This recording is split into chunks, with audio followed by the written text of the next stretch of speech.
दोस्तों, मैं सुशीला खबर लहरिया बनारस से। जैसे आप लोग जान रहे हैं कि 2024 का लोकसभा चुनाव बहुत ही ज्वलंत होने वाला है, जो 7वां चरण वाराणसी में है। आज हमारे साथ है गगन जी हैं। हम इनसे जानने की कोशिश करेंगे कि लोकसभा चुनाव की तैयारी क्या चल रही है, क्या उम्मीदें हैं और आपने चुनाव में कब से कदम रखे हैं। डॉक्टर पल्लवी पटेल जी के नेतृत्व में उत्तर प्रदेश में जो पीडीएम गठबंधन बना है, जिसमें राजमाता कृष्णा पटेल जी, ओवैसी साहब और प्रगतिशील मानव समाज पार्टी के प्रेमचंद बिंद जी हैं, सारे लोगों ने मिलके पिछड़ा दलित मुसलमान के सवाल पे एक बड़ा मोर्चा बनाया है। उस मोर्चे से पीडीएम गठबंधन से मैं वाराणसी लोकसभा से प्रत्याशी हूं और आपके चैनल के माध्यम से मैं पूरे वाराणसी जनपद और जो लोग भी आपके चैनल से मुझे सुन रहे हैं उनको प्रणाम करता हूं। जिस तरह से आप चुनाव में कदम कब रखा, कैसे लगा कि हमें चुनाव में कदम रखना चाहिए। देखिए, वाराणसी लोकसभा में चूँकि यहाँ देश के प्रधानमंत्री ही सांसद पिछले 10 साल से हैं, पिछले 10 साल तक देश के प्रधानमंत्री के सांसद रहने के बावजूद बनारस में किसानों का उत्पीड़न, बुनकरों का उत्पीड़न सबसे ज़्यादा हुआ। अगर उसको और विस्तार से हम समझें तो बनारस में किसानों की ज़मीन हाईटेक सिटी के नाम पे औने पौने दामों पर अधिग्रहण करने की कोशिश की गई।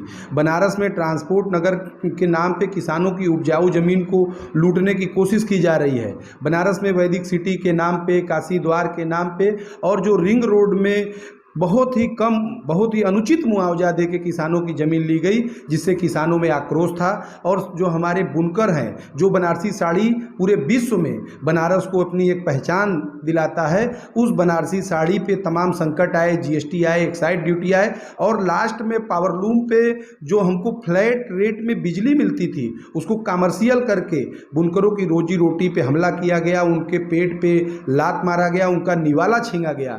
तब ऐसी परिस्थितियां बनी कि बनारस में इस तरह का देश के प्रधानमंत्री के सांसद रहने के बावजूद इस तरह की जुल्म जाति किसान और बुनकर पे हो रहा है। तो जरूर किसान बुनकर के बीच से, जो किसान बुनकर के आंदोलन में हम लोग रहते हैं, हम लोगों ने चुनाव लड़ने का मन बनाया। और चूंकि डॉक्टर पल्लवी पटेल जी ने वाराणसी में जब भी गुजराती गैंग का हमला हुआ, जब भी किसानों, नौजवानों, महिलाओं पे हमला हुआ तो वो आंदोलन में थी।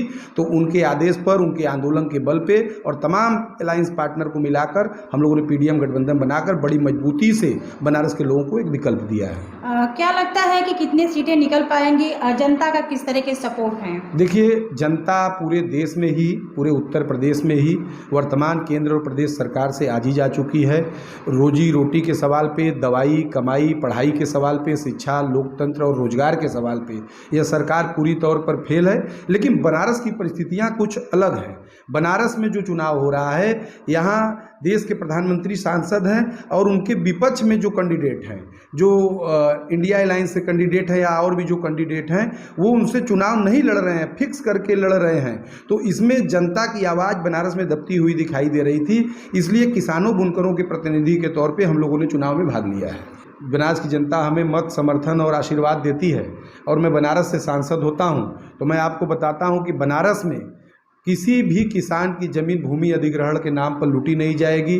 बुनकरों को फ्लैट रेट पे बिजली उपलब्ध कराना मेरी प्रथम प्राथमिकता होगी। और उसके बाद बनारस में बीएचयू जैसा हॉस्पिटल है, जहां पर देश के प्रधानमंत्री मोदी जी के सांसद रहने के बावजूद आज भी आईसीयू न मिलने से लोग मर रहे हैं, दवाइयां न मिलने से लोग मर रहे हैं। प्राइवेट हॉस्पिटलों में जाके लोगों का आर्थिक शोषण किया जा रहा है।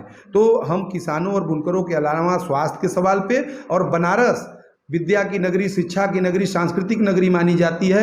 बनारस में बीएचयू विद्यापीठ और संपूर्णानंद विश्वविद्यालय में जो शोध कार्य होते थे, जो प्रभावित हैं, जो सेल्फ फाइनेंस की तरफ शिक्षा को बढ़ाया जा रहा है, उसके खिलाफ भी लगाम लगाने के लिए हम लोग पूरी तत्परता से सदन में इस आवाज़ को उठाने का काम करेंगे। सपोर्ट करें, सब्सक्राइब करें, खबर लहरिया यूट्यूब के मेंबर बने, खबर लहरिया ऑन ग्राउंड को आज ही फॉलो करें। खबर लहरिया, आपकी खबर, आपकी भाषा।